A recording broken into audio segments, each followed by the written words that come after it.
Hey, everybody. Welcome to this episode of the Marketing Guides for Small Businesses podcast. Today, I'm joined by Ian, Jen, and Paul, and we are going to be talking about user-generated content. What is it, and how the heck do you get it? This is something that if a business can solve for this equation and get user-generated content, it can add massive value to their marketing, and it makes marketing easy. So if we can help you guys figure this out today, then mission accomplished. And so I think we're going to have a lot of interesting conversations. Uh, I think user-generated content is really gold from many businesses, and really it doesn't make any difference what type of business you have. When you get somebody to become a brand ambassador and sharing content about your business, it doesn't get any better than that. So let's just hop right in. Jen, what is user generated content and why is it so important? Why is it so important? Well, I just want to jump off on something that you just said is when you have a brand ambassador and they get sharing your content. But this is unpaid. They're not affiliates. They're Right. not paid to promote you. They're not earning anything. You didn't ask, didn't have a deal with them. They're doing this on their own, which is so amazing. And that's what's so neat about it. Yeah. So user-generated content, much like many of the things we have here in our marketing discipline, it's a big name, but it really means that your customers or clients, whatever you call them, but your customers are either sharing tips, sharing different ways of using your product or service, sharing feedback, sharing the actual content that you produce. And this is typically out, digital is what we're talking about, really probably mostly in social media. It could be through email and that kind of thing. But usually when we refer to user-generated content, it's not the kind of thing where I find something and then I email it to you, Ken. It's the kind of thing that's done more publicly. Like I find something, I have a tip on how to use, a certain piece of software differently, and I'm sharing it publicly with the world, either to go, look how smart I am. We can do this with the software, or here's a tip, or I found this thing that was really a problem, and this is how this piece of software solved it. So the content is out for public consumption. And it is something that I, as the user, do on my own. So that's what it is. Why it's so important is it's just so really, it's really valuable. So there's a couple different things about that. One, it can show your customers or your potential customers different ways to use your product. It can also show some of the emotional attachment that somebody has to your product or service, which is really beautiful when you get that done organically. And so that's why I wanted to make the point at the beginning. This is not paid. They're not making money on the back end for it. They're doing it out of I want to say the goodness of their heart, but it's kind of like they're motivated to share something that they found, like another use for it, or this was helpful, or I love this so much. Yeah. So that would be user-generated content. Yeah. Okay. Awesome. So Ian leaves just as I was getting ready to ask the question of him. It's my new thing. As soon as you ask a question, I'm gonna leave the room. So I think there are ways to ask people to provide user-generated content, and one of those ways we frequently talk about, and again, it's not a paid thing, but you can still ask. And one of those great ways is to ask for online reviews. So, Ian, how does a business go about nailing the process of asking for online reviews and getting that user-generated content using a review channel? Yeah, and I must be like the review guy on this podcast because I know I talk a lot about them. But I really do love helping businesses generate more online reviews because they're so vital for ranking on Google and for showing social proof that you deliver on your promises as a business. The first thing a business must do, and this is really true with any user-generated content. Like there are industries where people are more apt to leave you stuff even without you asking, just because it's very experiential. But for many things, we as businesses need to be proactive. We need to ask people to be involved, to kind of take up the banner, Let us know what their experience is like. And reviews are a very good example of that. So you have to be proactive. You can't be passive about it, especially with reviews, because you won't get many. The statistics are so clear, and they've changed over the years, but they've only gotten more pronounced. Meaning that statistics show that only 6% of people of customers leave unsolicited reviews. So you have to actually ask people. Because they forget once, especially with things like, you've been at a restaurant or you purchased a product, you're now living your life with that experience behind you, and you forget about it, even though it was a really good experience. So the first thing is to be proactive. And asking for reviews for many businesses feels uncomfortable. Because it's first of all, it's putting yourself out there. You don't want the negative reviews. None of us do.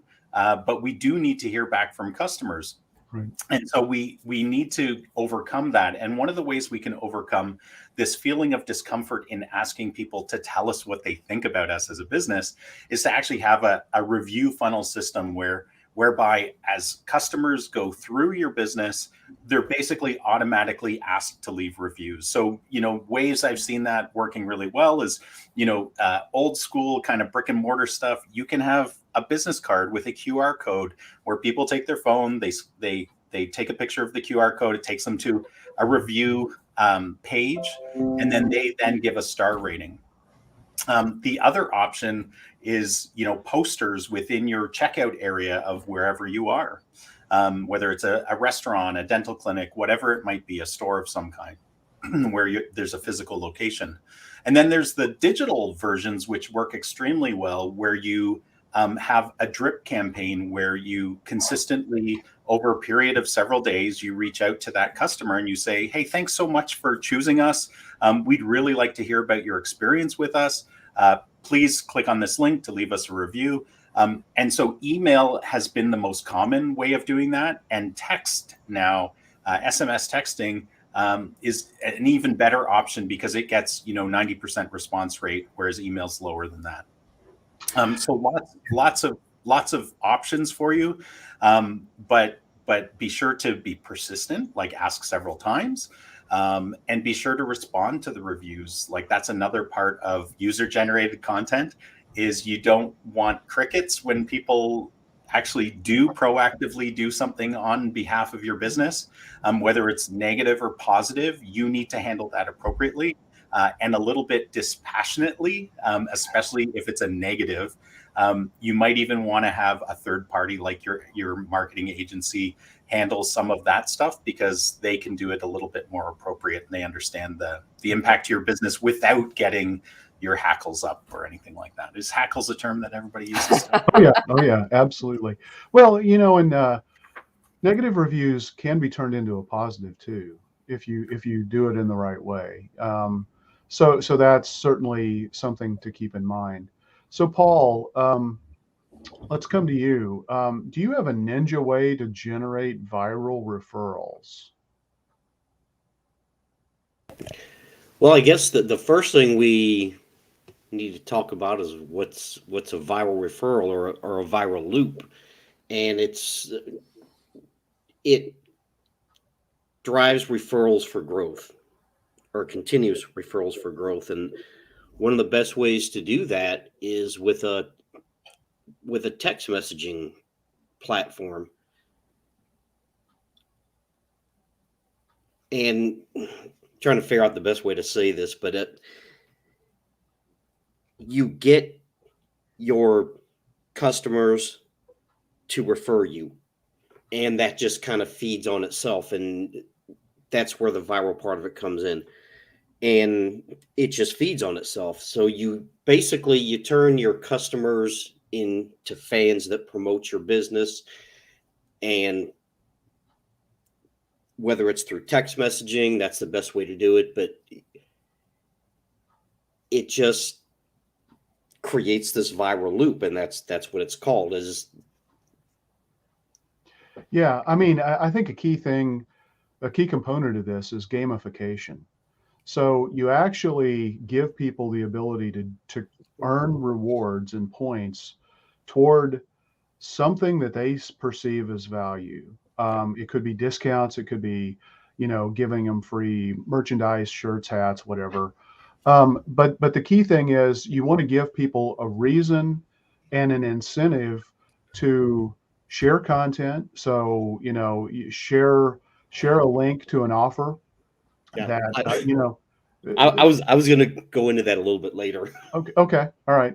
So yeah, so it's a really important thing. Gamification is something that we probably haven't ever really talked about on this podcast, but it's basically just trying to make something more compelling, make it a little bit of a game where people and a little bit of a challenge. And if you structure that properly, you can see some really nice viral kinds of things happening. So now we are going to move to the experimental section of this podcast. Jen, I'm going to ask you a question, and Jen has recorded an answer by video, and we're going to test this out as a way to see how this technology works on StreamYard. So the question I asked Jen is, how can a sports nutrition focused business get user generated content? And I asked her to give me, some examples of that. So let's see what happens here. So how can a sports nutrition or a nutrition brand get some user-generated content? Well, it's really funny because typically food products, drinks, they lend themselves to personal preferences. You just got to think, you just got to go for breakfast, lunch, or dinner or a snack with anybody. And you're going to immediately find out like, oh, I like this. I don't like that. I never eat this. This is too salty, whatever, right? Like people can't help but tell you their personal preferences around, around food, around drinks. So it's an easy category to get that kind of personalization. So what you see in sports nutrition user-generated content. So if we're sticking to the food part of it, and what I mean by that is because typically within sports nutrition, that area, some of the user-generated content, goes over to different types of workout. How strong am I? How fast am I? Competition. Funny things going on in the gym or on the football field or whatever sport it is that your users are doing their own thing. But if you think right about that product, right, what comes to mind is recipes. And I know recipes and sharing the recipes and your own personal recipe has been around for like way before social media, obviously. But that is one way to really think, oh, user-generated content. Oh, like recipes, like my own twist on this kind of recipe. So in sports nutrition, if you think about that being like a protein shake, so there are many, many people that are like, okay, well, you add this much water, or I add ice, or we do this this vegetable to the protein shake, or we do this flavoring, or this, or however they do it, and it's all personalized. And then they want to share it on typically on social media, online, about their own personal recipe. And it can be the form of it's what they like, or they found this product a little too sweet, so here's how you sweeten it up. A little too bland, here's how you add some different flavor to it. Whatever, here's how you keep it cold for a long time if you have to travel a long way before you're at your sporting events or your gym or whatever. So the very nature of it being like a consumable typically lends itself to like personal preferences. And most people, I don't know, we're funny as humans. We we want to talk a lot about what we like or what we have found works better. So those kind of areas or those kind of categories really lend themselves easily to user-generated content. So a few different ways you can get that kind of content from your folks is ask, what are you doing with your protein shake? How do you do this cereal? How do you do this? How do you do that? What's your favorite way to, right? Insert the blank. What's neat in, and this can happen in any industry, and but I guess it's very familiar. I mean, we all have to eat, so it's very familiar to do that kind of example with a food product. Is there could be different uses for it. So if we stick to protein drinks, you think, okay, protein powder in a blender and water or juice or milk, whatever you want, throw in some vegetables or some fruit or whatever it is, right? But oh my goodness, why don't we put a scoop of protein powder into pancakes? And then now our pancakes, instead of being super carb heavy, have a lot of protein in it. Oh, neat. For many people, I mean, there's companies that, there's pancake mix companies now that are focused on protein pancakes. But if you go back a little while, that never used to happen. So there is ways that people are using or come up with different uses of your product that can open up a whole other market for you, open up a whole other category for you. Back, I think we're going back maybe 20 years now, maybe more. That's how the Frappuccino at Starbucks started.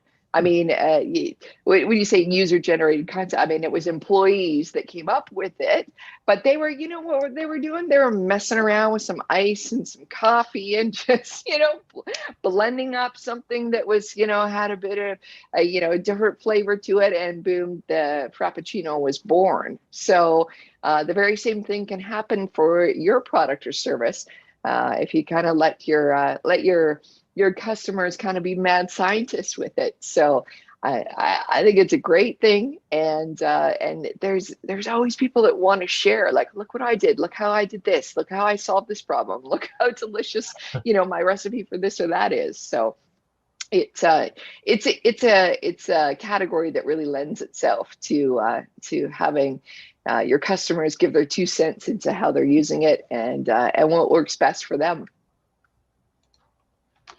Okay, so that worked better than expected, actually. And so, Jen, in that answer, actually, it makes me think about there is a very distinct possibility that user-generated content would put your product in a negative light. And I think about like Tide Pods or something like that. So, I think it's paramount that you can't just turn it on and hope that it goes. And if you're getting user-generated content, it's always going to be great and positive for your business. You need to be monitoring this, and you need to be saying understanding what people are saying about your business. But anyway, anything else that you want to add to that answer, or Paul or Ian, any thoughts on that? That was a long answer for sure. But yeah, I did focus on the positives, but you're absolutely right about the negatives. So any kind of food product, someone, gets, anything really, something gets delivered. You see now, I mean, with all the home deliveries of virtually everything, right? There's people don't hesitate to put their front door cameras, the film footage online about, like, look how this delivery driver, look how nice they were to my my plants or whatever. Look how terrible they were. They just threw it there. So you have to be ready for it for sure. So you just got to know that in this day and age, everybody's going to give their opinions, and really it's kind of your daily report card on how you're doing. Yeah. Well, and I think, we used a video where you provided an answer, but we could have very easily inserted a video from somebody who had an experience with one of our businesses about, something in a live stream like this, where you're not only are you demonstrating your product knowledge or expertise, or solution knowledge or expertise, but now you can pull in user-generated content into a live flow like this. So whether they're live or whether you insert a video like we just did. So definitely keep that in mind for user-generated content opportunities as well. Ian, time for you to go hide, because I'm going to ask you another question. Okay, there we go. All right, here we go.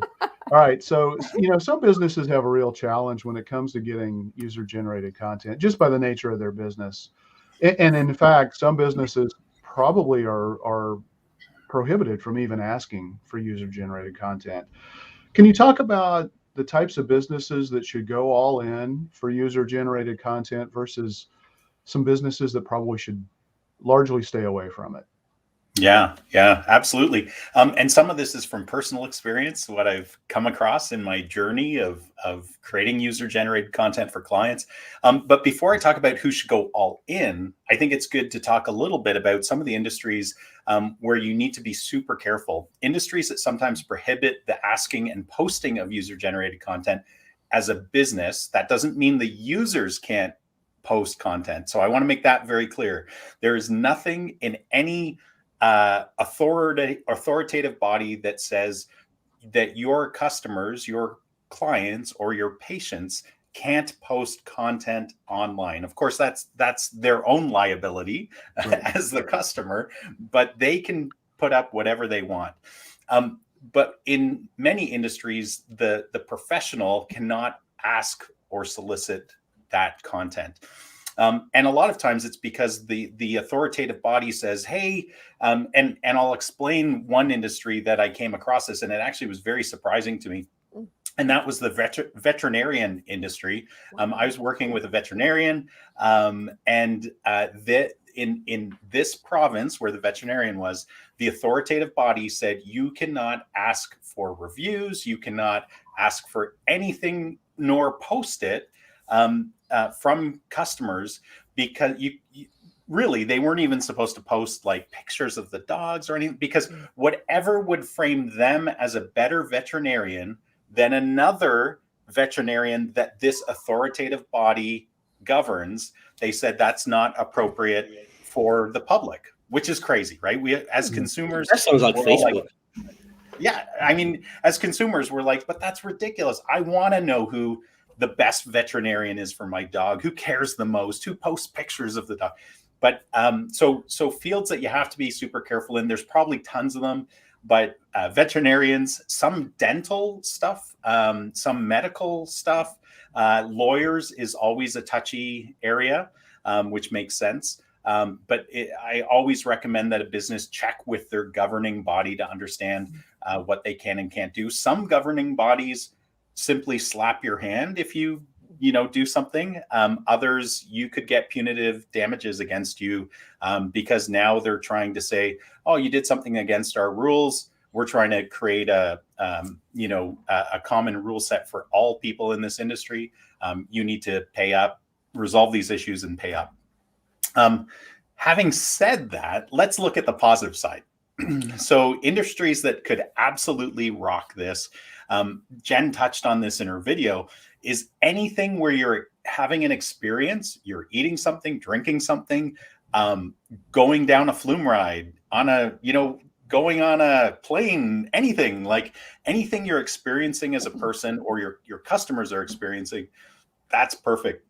Even things like if you're shipping something, unboxing, it's not quite as popular as it was, but that was huge for years, and people are still very interested in that, especially with new products. Like when Beats brings out a new set of headphones, people love watching the first person unbox that thing and talk about it, or a new iPhone or whatever it is. And those are great examples of user-generated content. Other industries, though, that are less, you would think less of them, or you would think less that it would be applicable for them, are even things like orthodontists. We see it all the time where they're doing before and after shots of people, or they're taking, the reveal after somebody gets their braces off. Those are great examples. Electricians, I see electricians getting this stuff all the time, and it's fantastic. Or contractors, where somebody has a before and after video of their home or their office. So there's tons and tons of options. Restaurants, I said eating before, but that's such an easy slam dunk. Like, get those people to share their experience, and it's gonna go across the web. Yeah, I think anything dealing with lifestyle, entertainment, just naturally, if you're in an industry that is like that, and lifestyle, getting a new roof on a house, that can be a lifestyle kind of a thing. It may not seem like it at first, but eating, sports nutrition, wellness, all of those things. Can Paul, I share one more example? So Sure. this one just came to mind as you were talking, Ken. Elon Musk and his Starlink satellites for getting rural internet. Yeah. So I actually know someone who has a rural property. They have a home in Toronto, but they have a rural property way out there, and they were on the early list to get a Starlink internet system. And so, like, immediately after they got it, they were posting photos of the cool dish thing, about their experience. And that's exactly what Starlink wanted, right? They wanted people to be able to see, wow, this is life-changing, and this is an actual user that's sharing this with people. So sorry, I didn't mean to cut you off. I just thought that was a good example. Yeah, no, that is a great example. So, Paul, we kind of touched upon this a little bit earlier, but talk about how a business could use either hashtags like in a digital way, or even their physical store or their packaging, like Ian talked about in the unboxing, to really help facilitate and encourage people to create that user-generated content. Yeah, like I said, Ian did kind of touch on this, but on as far as hashtags, Instagram is probably the best place to do that. And what a lot of brands are doing is they're creating a hashtag and encouraging their audience to share that hashtag. And you have to get the right content to share, because it has to be content that someone wants to share. And as far, like Ian touched on, ask for reviews. You have to ask for reviews because people aren't going to do it. The unboxing part of it, this is all user-generated content. And if you have a physical location, you can put up a sign right there, or have your office people ask someone to leave a review, because they're not going to do it. Like Ian said, they're people being irritated is a more powerful motivator. So people are more likely to leave negative reviews. So you have to ask them, say, hey, if you like the service, can you leave us a review, and make it easy. And that's, one thing we do is when we send out review requests, or whether our clients send out review requests, all they have to do is click on a link and it opens up that review box on Google. They don't have to go find it. And one of the things is surveys. People love surveys, and BuzzSumo says, the average survey gets shared like 1,900 times or something like that. And surveys are a great way to generate that, because you can take those survey questions, either make it anonymous or make sure you get their permission, and you can use those survey responses, and that's user-generated content. And this goes back to the first point, the viral loop thing, is that when people share these surveys, that creates this viral content, these viral loops. So like Ian said, a lot of it is just asking people, because they're not going to do it if you don't. It's not that they don't want to, they just don't think about it. Well, yeah, I mean, I think surveys, quizzes, I think it was really, that I saw that statistic as well. I think it pertained to quizzes, and you think about it, somebody takes a quiz and they learn something about themselves. They may very well want to share that on social media, and so that can be super viral. I also think back, when I wrote the Social Media Marketing for Restaurants book, one of the things that Nina Radidich, had experienced with working with her businesses, and she did business, new restaurant launches in Las Vegas. They actually created selfie stations, where people would bring their food over and take a selfie with that, and there was a designated part of the physical space of the restaurant. Retail stores could do this as well, where you encourage people, give people guidance on what hashtags you want them to use. You know what? For 99% of us, brand hashtags don't mean or help us at all because nobody knows to search for those. So you want to leverage popular hashtags. So incorporating a brand hashtag in, by all means, consider that, do that, but also leverage the real hashtags that people are naturally using to search for. It could be location-based hashtags. It could be, lifestyle or product-related type hashtags. But the key thing is, I think if you really take advantage of your physical packaging or your physical store and guide people and make it easier for them to give you the user-generated content that's going to be the most valuable for you. Yeah, and you have to promote those hashtags, whether it's through packaging or whatever, because there's like 100 billion hashtags out there. Yeah. You don't know what to search for. People don't know what to search when it comes to hashtags. So yes, a hashtag is kind of a search phrase or a keyword, but they don't know specifically what to search for. But if you create, and a lot of the bigger brands are doing this, if you create a hashtag and then you promote that hashtag, now people know to search for it. And you can use your packaging to do that. You can use your, like you just said, your physical space to promote those things. And yeah, I forgot about the whole selfie thing that Nina did, which was a really good idea. Well, and Brooke Patterson, who we all know from our involvement with duct tape marketing, one of the things that she offered through her business is actually branding of the inside of a physical space. I mean, that was actually a solution that they had in place, and I know that they factored in those kinds of things to just make it. I mean, if you think about the design of your space, it's probably just going to help to facilitate people wanting to take the actions that you want them to do anyway. So, make that a conscious part of your design. Jen, let's talk about B2B and professionals.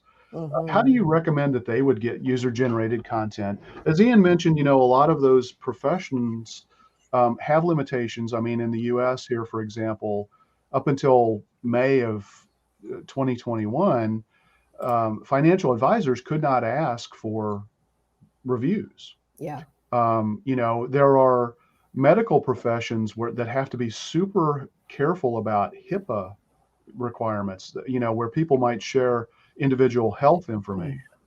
So, or the business, certainly has to be very protective of that. So talk about your experience with B2B and professionals. Sure, B2B. It's funny because with B2B, it's so interesting because so I don't get this when I talk to B2C brands, but B2B and the customers, one of the hesitations has been the stuff I'm buying. So let's talk about software. Some of the software that we're buying to run our company, I don't want my competitor knowing that we're using this. So why am I going to give you a song and dance, even though I think it's great and I renew it all the time and everything's great, I don't want anybody to know I'm using this. Yeah. So that sometimes happens. That often, I'm just thinking here, we often hear that across different B2B industries. Like, why would I give away my secret sauce of how we're doing this? But if you think about this, and probably all of us have gone, either are using, say, Excel or Google Sheets, and you're pulling your hair out and you go onto YouTube to figure out how you're supposed to do this one thing because the help documentation is no help, right? 9 times out of 10, I would bet you, I'm going to put money on that the episode that comes up is going to be someone not from Microsoft, not from Google, some kind of power user who has figured out how to do this drop the down thing in Excel or how to make the sheet finally do what you want to do. And it'll be 60 seconds to 90 seconds, and it'll be exactly what you want to know. And that is user-generated content. So if you can get to that, that's absolutely golden. But I bet you everybody, at least on this podcast or listening, has gone there to find out that kind of information. So one of the things that could help with B2B, and we have tried this. We haven't noticed the success of that, but we have piqued interest in people about this. Is as it's so important in your own industry. I'm going to go on a bit of a rant here, but I'll bring it home, I promise. As everybody in their industry needs to be, their own advocate for their own professionalism and their own expertise and whatnot, showing how to do something within your industry can lead to your own expertise. So if we bring it back to that person who is doing the YouTube video about how to do this complicated thing in Excel, and that person is, very much working with, say, financial documents and financial models every day, doing that kind of content and putting it out there, even though it is, say, in this example, one small thing in Excel, is working to lift their own professional status and their own expertise in their industry. So that can be another way to talk to your customers about, helping to generate the content for you. It's not only, of course, it feels self-serving to the brand, but it can also help with your professional, your company, raising the profile of the expertise in your area as well. Yeah, so I'm thinking, like if you're a software provider, encouraging user groups, to create content that can be shared across the community, just helps with adoption rates. It helps with stickiness factor because they're seeing people, they're getting the experience, they're getting their problem solved, and these are already natural allies. I mean, they formed a user group, to actually to spend time with other people talking about your solution. So, so I think there are ways that you could leverage something like that. Absolutely. Yeah. All right, Ian, we talked a little bit maybe about this, and there he goes again. From a brand perspective, how can you protect your brand, but still get that user generated content and build brand ambassadors? I mean, it's a tricky thing, but what are your thoughts on that? Yeah. Let me start off by saying, as a former corporate, I love how some other marketers I know call themselves corporate refugees. They used to be in the corporate world.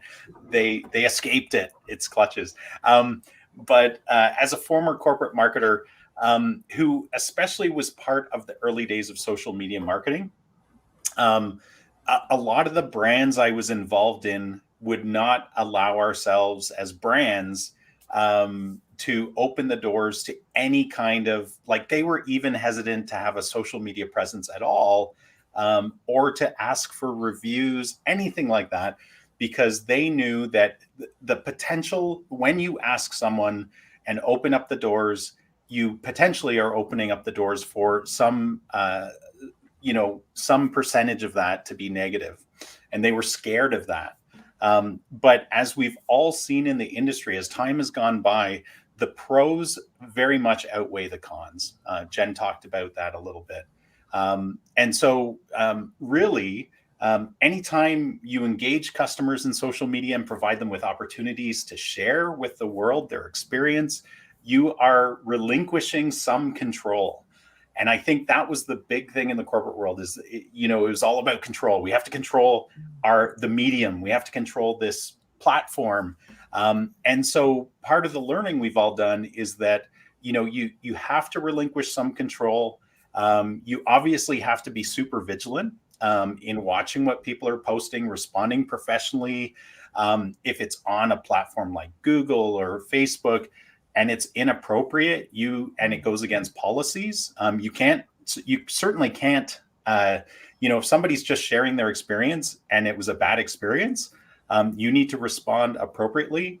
But then if it's against the policies of Google or Facebook or another platform, there are avenues to try to get those things down. So it's really about, playing within the courts, the playing courts that you find yourself on each of those mediums, being vigilant, protect your brand as best as you can, while empowering customers to share with the world the difference you made in their lives. And so, that's, as a, brand ambassadors were talked a little bit about, but those are really your biggest fans. And those are the people you trust the most that are outside of your business, but you trust them the most because they are your biggest fans. So, if you can get them involved, you talked about incentivizing people, if you can do that to try to even grow their involvement, it's a really winning combination and really winning equation. Yeah, I think we talked about this a couple of episodes ago. If you aren't proactive, first of all, newsflash, we all lost control of marketing years ago. I mean, when the internet started to explode, we lost control and the consumers started to gain more and more control. So if you're not recognizing that, it's time to recognize it. But, if you don't create the message, if you don't have the program, if you aren't proactively asking for reviews or user generated content, and you just let it happen, then you run the risk of the void is going to be filled. And whatever is filled in that void is very likely to be what you don't want it to be. And we talked about this, negative reviews are going to always, if you just let reviews happen, negative reviews are always going to tend to be more negative than positive. So you need to control this. You can control what the proactive measures that you put in place. You can't control what happens, but you can be proactive about it. I guess maybe that's the better way to say it. So, Yeah. Ian, are there any monitoring tools or anything like that make it easier for people to see what people are saying about a business online? Yeah, absolutely. Before I answer that though, I wanted to contradict a little bit something you said. You said Okay. we all lost control of marketing. I actually don't agree with that. I think it changed. I think it changed because as marketers, we used to be able to control, imagine we're kayakers, and Yeah. we used to be able to control the flow of the stream that we kayaked in as businesses. We can no longer control the flow of the stream, but we can certainly control where we take our kayak, how we Sure. paddle our kayak. So I wouldn't say it's a total loss of control. I would No, say not it's just total.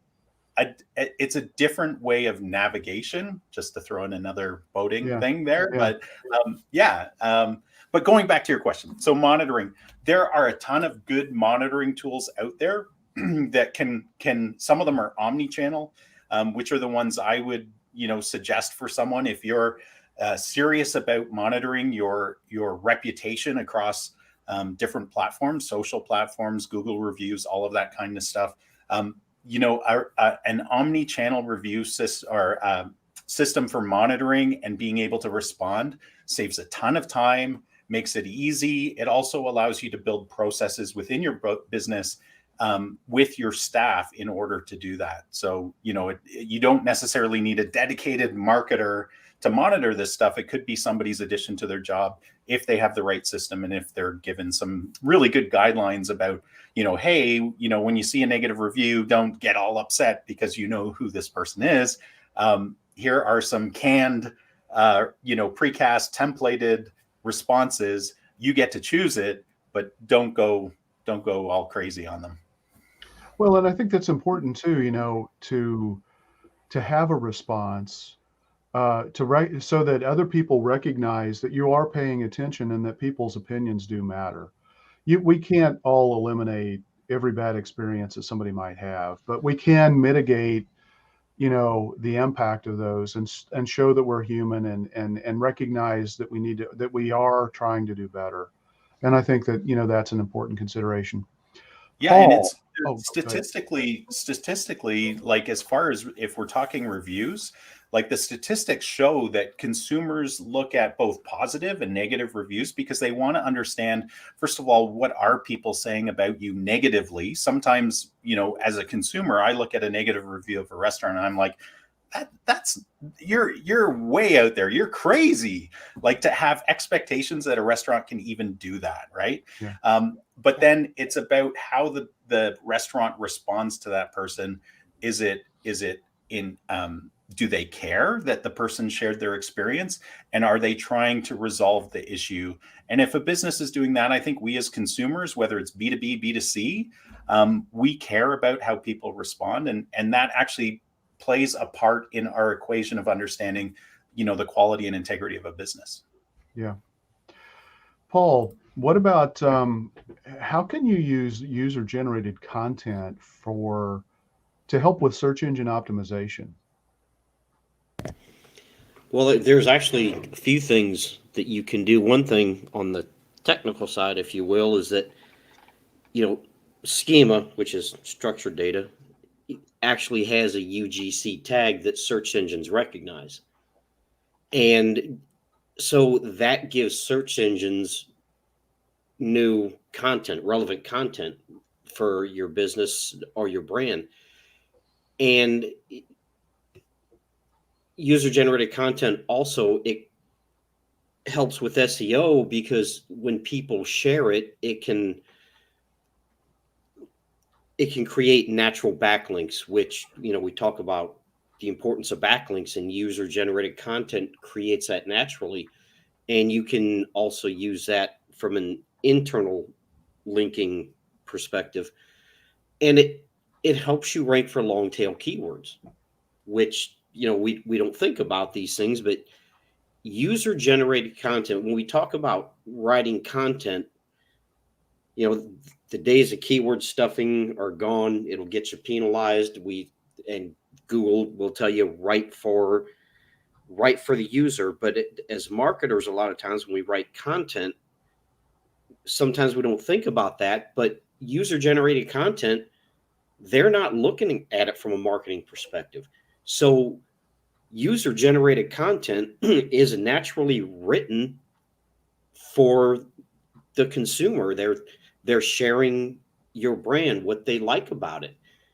And that's, search engines like that, especially Google. They like that. And it helps. We touched on this a lot. It helps with social optimization, because user generated content tends to happen on social media.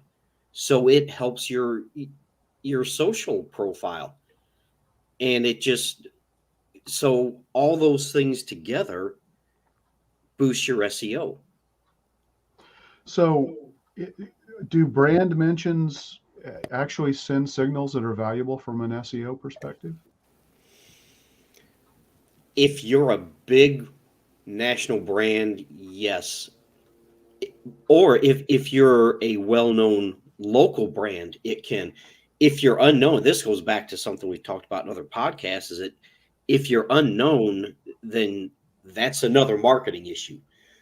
But if people don't know who you are, then a brand mention isn't going to help you. And, a lot of times when we talk about brand mentions, we think about big, well-known national and international companies, but you can be a well-known brand within your local market. And, we actually have a siding company that we work with that they're well-known. You mention their name, people know who they are.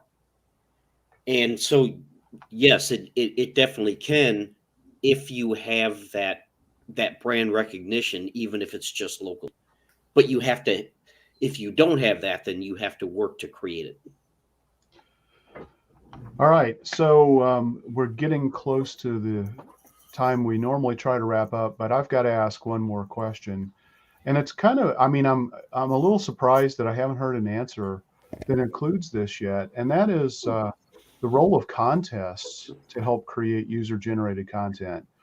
You guys have any thoughts on that? I mean, to me, whenever I hear the word user-generated content, my brain naturally first goes to contest, or this idea of gamification now, with the way that we've got this viral text referral system in place where people can earn awards or points towards something of value. Contests play kind of the same role. So you guys have any thoughts or ideas about that?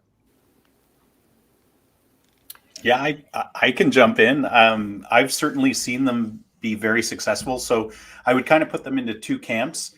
One is related to the incentives I mentioned previously, or your gamification, Ken, where you have some kind of point system. You give your customers, patients, clients, here's what you can do to earn either ballots in a contest, which I've seen work Right. very, very well very often, or you earn points in a system, which will get you gift cards or toys or whatever it is, depending on who your clientele is, right? So yeah, absolutely. Again, you need to be careful with this because some systems like Google doesn't want you to even really be asking people for reviews. They don't want you to be incenting reviews. And so you need to be very careful, but absolutely contests are an amazing way to just, get people involved, create excitement, and absolutely. Jen, I think you were going to jump in as well. Well, I was going to jump in and just say you have to be careful about it because contests appeal to certain people. There's certain people, I think they're very polarizing. Some people, obviously the ones that go forward with it are really excited about it. Others are just like very much not interested. And I think you have to be a little bit careful in what you're asking the contest participant to do, right? We see a lot of this, share this, then tag 4 friends. Well, I'm sure there's been things you've been tagged on that have nothing to do with you being interested in it. I mean, the whole idea of tag 4 friends, I mean, sure, yes, awareness, but those friends should probably be interested or, a potential customer of the service or product. So I would just say, just be very aware what you're asking your participants to do, especially if you're getting them to lean on their own contacts in order to promote your brand. So just be careful about that. Yeah, I mean, one of the things that I've seen that can work really well is, you give people, like Ian talked about, people can either earn points or ballots or votes or whatever. Yeah, you get like 1 if you fill out a form, but you can get like 5 if you record a video with you and showing your experience of that product or explaining why winning would be so important for you. And then now you've got video content, which we haven't really talked a whole lot about here either, but video content, people recognize human faces and that just draws them in. So if you can find a way to get user generated video content, that's really, maybe even the best thing that you can do. The thing I like about the viral referral system that we've put in place is it gamifies, but it doesn't. I mean, I suppose you could set up an ultimate winner, but really it's just to incentivize everybody to take action so that they can get extra things that they see of value. And it does gamify the process and it encourages them to go do it. But it's not like, you're at the end of the day, you're going to pick this big grand prize winner. To do that, what you're really trying to do is build everybody who opts in for a particular offer that you're providing to turn into an affiliate or a referral army for your business. And so if you can find ways to do that, you're going to see a great opportunity for your business to grow. So, and you're also going to build your list, which we talked about last week, which plays a super important role in continuing to sustain your growth. Yeah. One of the best examples I've seen of this, Ken, is it was an orthodontist who his name was Dr. Jake, and he actually did Where in the World is Dr. Jake contest. And they were just, it was like Flat Stanley, if anybody's heard of that, where kids would get a cutout of Dr. Jake. And this was when traveling was happening more. But he had a contest, and the kids could win a contest if they got the most votes, like what you were talking about. But basically they would take pictures or videos of themselves on any trip, anywhere they were, with their little cutout of Dr. Jake. And it was brilliant. It got tons of user-generated content. And of course, there was the voting aspect and then the winning aspect. And that was one of the best ones I've seen like that in that particular field. Yeah. All right. Awesome. So we're coming up on the hour here. Any last thoughts that you guys have about user-generated content? I was going to say I mean, this has been great. It's very, very important. But don't be chasing after this as the new shiny object. You got to make sure you've got your strategy in place, and there's, the rest of your marketing plan is being executed before you start adding something else like this in. Or make this I mean, if it is an important component, make it part of your overall strategy so that it integrates naturally, and it can amplify off of everything else that you're doing. I mean, in some businesses, this may be one of the most tactically important things to do, but don't just let it happen willy-nilly, Yeah, I would say, like you and Ken said, or Jen and Ken said, make it part of a strategy, but it's, this kind of happened with social media. All of a sudden, social media became the shiny object, the silver bullet that's going to fix everything. And it's effective because they don't trust advertising. But it's like reviews. People trust reviews because it's an unbiased opinion. And same thing with user-generated, which reviews are user-generated content, but it's unbiased, and that makes it very effective. But don't think this is the new marketing strategy and this is all you have to do. Yeah, exactly. Yeah, my last thought was going to be, just like with any marketing, you can't gain momentum and experience unless you get started. So just get started, but dip your toe, along the lines of being strategic. Dip your toe in the water, and if it doesn't get bitten off by the sharks, jump in in a sustainable manner. Like, don't blow your budget, don't blow all your time in this.